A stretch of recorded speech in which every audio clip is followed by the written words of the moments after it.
Swastiastu, salam rahayu, salam bahagia buat umat Hindu dimanapun Anda berada. Semoga selalu rahayu, rahayu, rahayu. Ya, para pemirsa di rumah, kali ini saya akan sharing mengenai fenomena anak Gen Z untuk Mo Dharma Wacana ya, atau Dharma Tulo ya. Jadi untuk itu kita saksikan videonya. Ibu dan umat sedharma yang berbahagia, perkenalkan nama saya Widodo Cendekia Dewata Mustika Putra. Saya dari kelas 3 SD. Asrama Pulau Anggota Jati Cinere. Pada sore yang berbahagia ini, saya akan membawakan Dharma Wacana tentang sejarah tahun Saka dan memaknai ingatan hari raya. Sebelumnya, cukup beberapa dulu ke bahagia buatku cakapnya ya. Matahari terbenam di sore hari. Sunyi di seluruh bumi. Hari raya Nyepi penuangnya suci, refleksi diri, damai sejati. Bapak Ibu, sebelumnya aku mau mengucapkan selamat Hari Raya Nyepi tahun Baru Saka 1947. Semoga pada hari Nyepi ini kita semua bisa introspeksi diri demi mencapai kesucian jiwa. Hari Raya Nyepi merupakan hari raya umat Hindu yang diperingati setiap tahun Baru Saka. Hari Raya Nyepi jatuh pada hukuman nilai pesaka yang diyakini sebagai penyucian dewa-dewa di pusat samudra.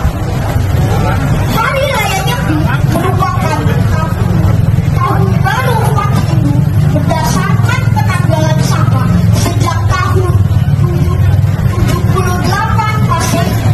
Perayaan yang ditinggali memiliki.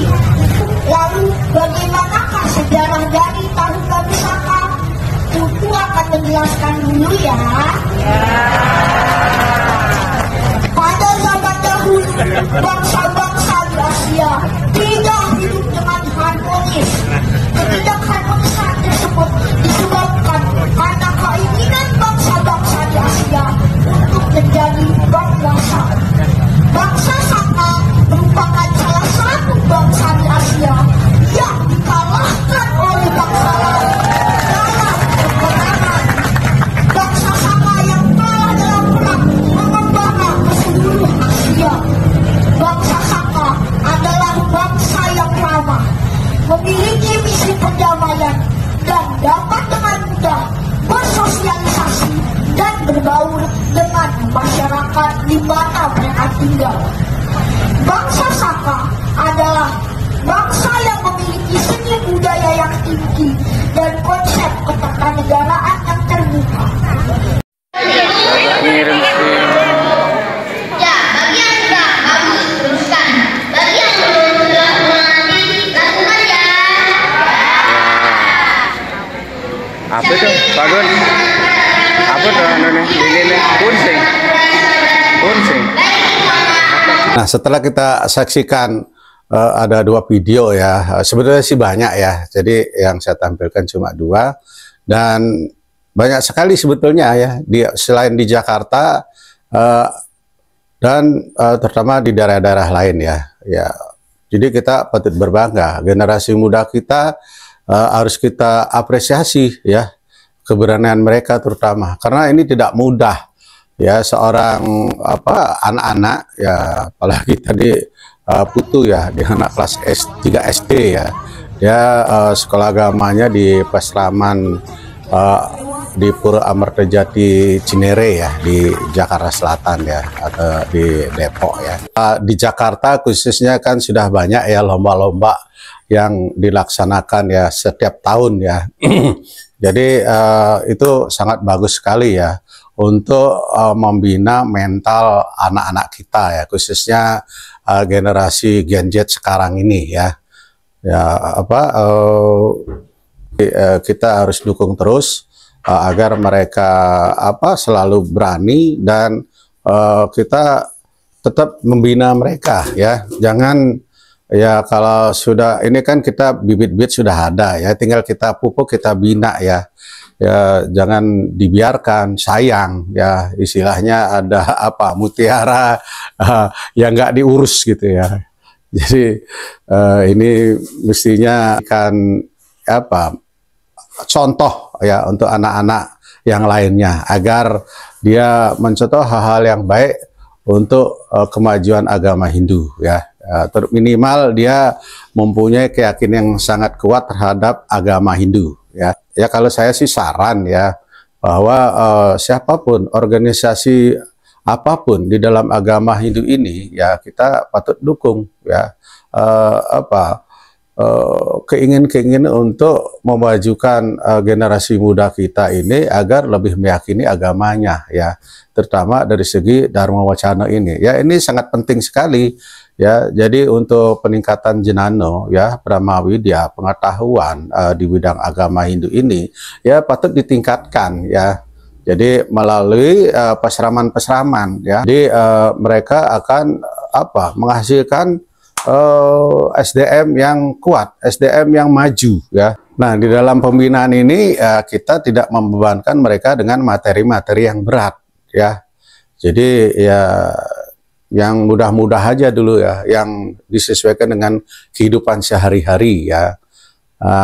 Ya untuk latihan sih nggak apa-apa dia pakai HP ya. Nah, tapi kalau untuk tampil di sebuah forum, katakanlah Purnama Tilem atau pas Odalan, pas karya dan lain sebagainya, ya sebaiknya memang tidak memakai HP ya. Tetapi mereka nggak apa-apa disuruh menghafal ya. Ya, tetapi memang harus diajarkan intonasi ya, mana yang patut, yang menjadikan apa, inti daripada apa tema tersebut ya, ya biar tidak melebar kemana-mana ya. Jadi mereka ini mesti ada yang membimbing ya. Nah, seperti di agama ya, katakanlah di agama Islam ya, mereka itu memang dari kecil kan sudah ada di pesantren ya. Jadi mereka itu memang ada untuk yang pelajaran untuk berdakwah ya.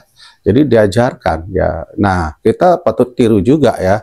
Jadi hal yang positif perlu kita tiru juga ya. Kita bina, pupuk mereka ini ya, dibimbing bagaimana memberikan materinya, bagaimana intonasinya ya. Karena memberikan Dharma Cana atau Dharma Tulo itu tidak mudah ya. Tidak kita seperti membaca puisi, tidak kita seperti membaca apa, cerita, prosa dan lain sebagainya. Di sini harus menyentuh hati umat ya.